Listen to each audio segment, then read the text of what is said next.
This is a story of loss, cruelty, manipulation, abuse, and identity crisis. These themes make Mother 3 unlike not only its predecessors, but other Nintendo games as a whole. Today, I want to review each of Mother 3's themes, its story, and how they all culminate into one character.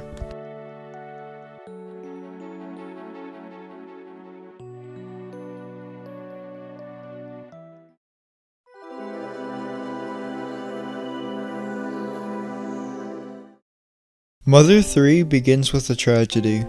Hinawa, the mother of Lucas and Klaus, is traveling home with her boys when an unexpected forest fire erupts. The boys are found washed up in a riverbed, and Hinawa is found dead with the fang of a Drago pierced through her heart. We then get a chilling scene of the husband's realistic reaction to the news in a beautifully animated sequence. Flint breaks down and lashes out in rage. Anyone attempting to calm him down is attacked until he is knocked out. All of this took place in front of his kids.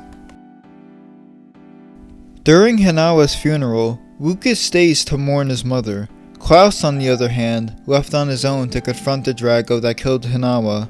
Flint is able to find the Drago and detain it, but Klaus is nowhere to be found. By the end of Mother 3's first chapter, the family is split apart. Every day, Flint is looking for Klaus, while the crybaby Lucas is forced to grow up in a tragic reality with no one there to coddle him. Although Hinawa passed away at the beginning of the game, her presence is felt through its entirety, from small things like Lucas remembering when she used to help him get ready, to Lucas finding her spirit watching over him.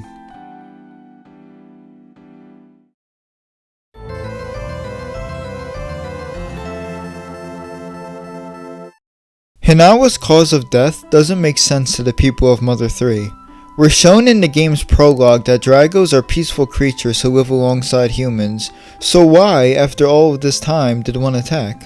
We find out during Chapter 1 that the murderous Drago was mechanically reconstructed. In fact, Flint comes across a few reconstructed animals while searching for his family.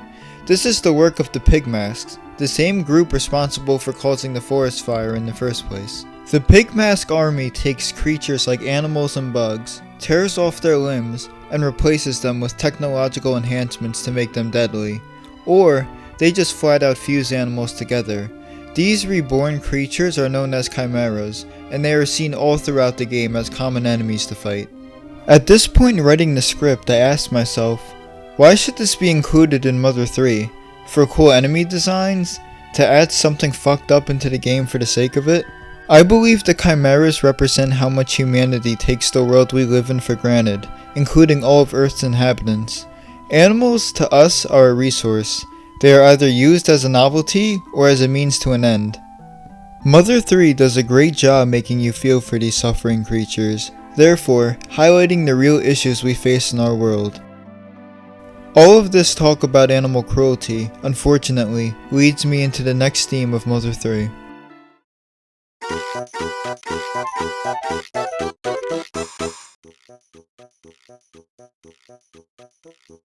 This is Salsa the monkey. He and his girlfriend were kidnapped by the Pigmasks from one of their leaders, Facade.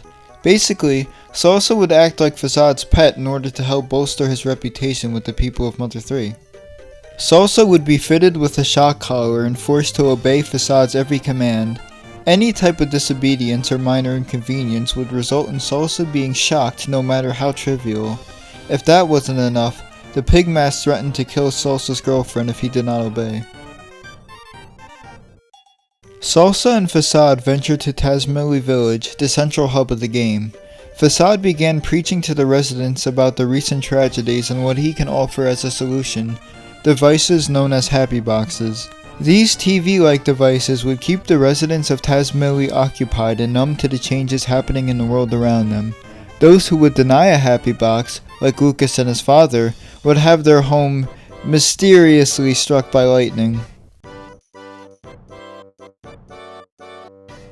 Every tragic event that happened in the game up until this point, the forest fire, Hinawa's death, the chimeras, were all carefully planned so that Facade could offer false hope and a solution out of manipulation.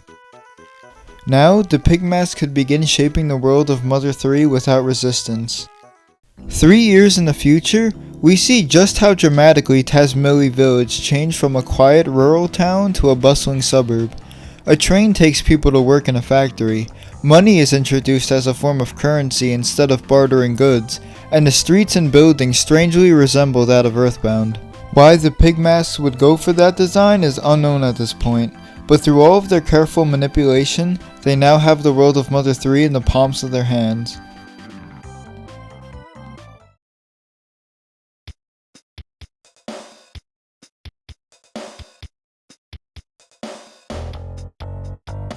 Let's go back in time before the Pigmasks took over and take a look at Duster. Duster is the town bum in Tazmily, is said to have bad breath and walks with a limp, but he is also a skilled thief, trained by his father, Wes. On the same night Salsa and Facade are traveling to Tazmily, Duster's father, Wes, orders him to break into Oso Castle in order to retrieve a very important artifact. As the player, we do just that, but upon returning to Wes, we find out it was the wrong item.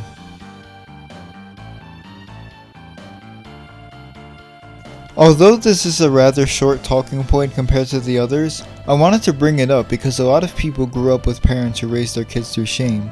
Children are shamed into acting certain ways, shamed for not performing as expected, and shamed for having certain lifestyles.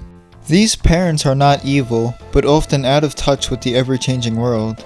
They want the best for their children, but raise them usually the same way they were raised. Shigesato Itoi uses Duster and Wes to connect the real world and Mother 3 by providing a common scenario players could sympathize with.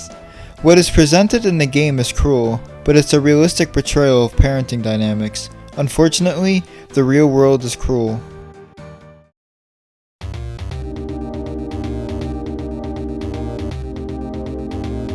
When the very important artifact, the Egg of Light, is retrieved from Oso Castle, Duster goes missing with it. He is not seen for the 3 years it takes for the Pigmasks to take over the world of Mother 3. But when a band begins playing at a local Pigmask club, rumors circulate that the bassist is Duster. Lucas and his dog, Boney, arrive at the club where they not only confirm that Duster is indeed a member of the band, but they also find Kumatora working at the club under an alias. The problem is, Duster has no memory of his previous life. He lets fate decide whether or not he stays with his band or travels with Lucas. And by fate decide, I mean a game of rock, paper, scissors, or in Mother 3's case, stone, sheet, clippers. Duster ultimately makes the big sacrifice of leaving his life of fame behind to join Lucas and friends. When Duster makes contact with the Egg of Light he hid away years ago, his memories mysteriously return. It turns out Wes was right. The Egg of Light is a very important artifact because it contains one of the most disturbing mindfucks in gaming.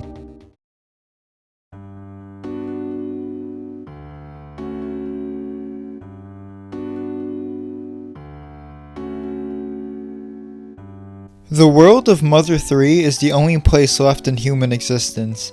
The previous world was destroyed by humans, and the only ones who survived the end of the world are those found in Mother 3. The surviving humans decided to store their memories into the Egg of Light, so they can restart humanity as new people in a place of peace, something they never got to experience. The only person who knows about any of this is a man named Letter.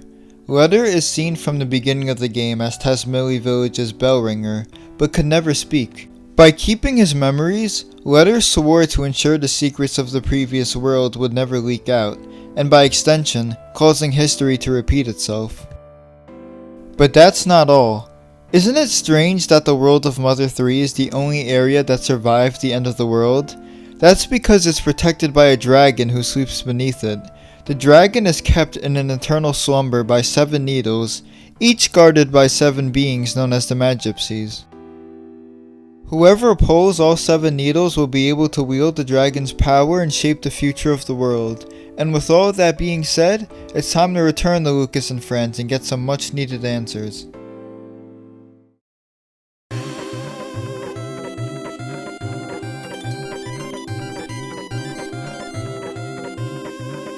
Lucas and friends are washed up on Tain Island after a dangerous trip through the ocean. With no energy left, they eat the only source of food they can find, mushrooms, which turn out to be psychedelic. Everyone except Boney is tripping on shrooms.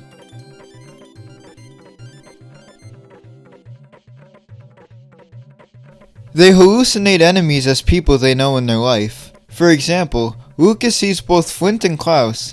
What's truly disturbing here is what these hallucinations say. Klaus tells Lucas that everyone he loves is waiting to throw rocks at him, spit on him, and make his life hell. Flint threatens to beat Lucas. The hallucination of Wes tells Duster he is responsible for him being handicapped, implying their relationship may have had some form of physical abuse. Random mailboxes contain ominous messages, such as hearing screams inside or finding eternal darkness inside. One even says, "You can hear the sound of yourself crying," and through all of this, we get an eerie soundtrack in the background.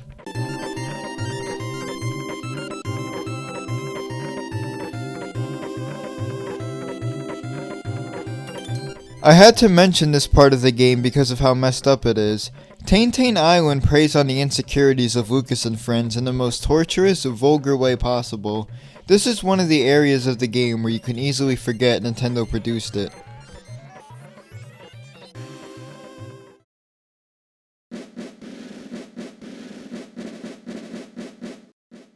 Lucas finds himself in a race against time. The mysterious commander of the Pigmasks, known only as the Masked Man, has begun pulling the needles to awaken the dragon. Lucas and the Masked Man both pull 3 needles and there's only one left, the one that will decide the fate of the world. The final needle is located underneath the Pigmasks' home base, Newport City. It's here where we learn the leader of the Pigmasks is Porky, Ness's next door neighbor from the previous game, Earthbound. At the end of Earthbound, which I went over in my previous video, Porky used a time machine to travel to the far future. We find out that Porky abducted people along the way, and brainwashed them into joining his army, the Pigmasks. This included Dr. Andelnuts, Jeff's father from Earthbound, who was forced by Porky to create the chimeras we see throughout Mother 3. Porky wanted to turn the world of Mother 3 into his own personal playground. He would own the people, the animals would become his toys, and he would act as the supreme leader. Of course, Porky wanted his world to feel familiar to his own, which is why he transformed Tasmilly Village into a more Earthbound looking town. And in Newport City, we actually get a disturbing glimpse into his psyche. A burger restaurant is run by robots that all resemble his mother, a movie theater plays footage from Earthbound, and Porky has Ness's yo-yo locked away in a shrine. Porky ruined the lives of everyone in his army, those who live in the world of Mother 3, and became extremely obsessive with a past he is no longer accepted in. And he also ruined his own life. All of the time traveling gave Porky eternal life and aged him to the point where he's a shriveled old man. He needs a spider mech to keep him alive and transport him around. When defeated by Lucas, Porky enters the absolutely safe capsule. The capsule is indestructible and nobody can enter or exit it. Porky must spend the rest of eternity as an old man completely unable to interact with the outside world. Dr. Andelnuts wonders if Porky got what he truly wanted in the end, but we may never know.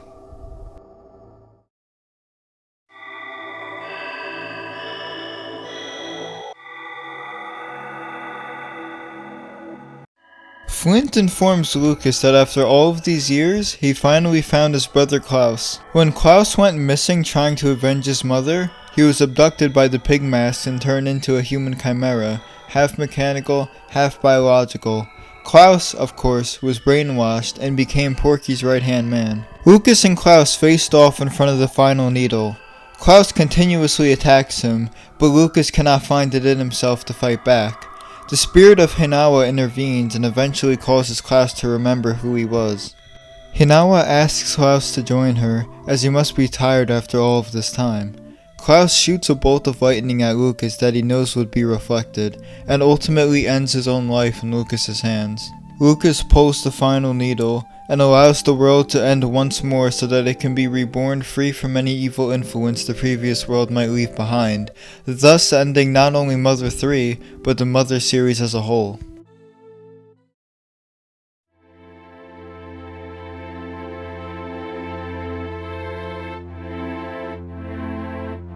The themes I proposed in this video ultimately culminate into the character of Klaus.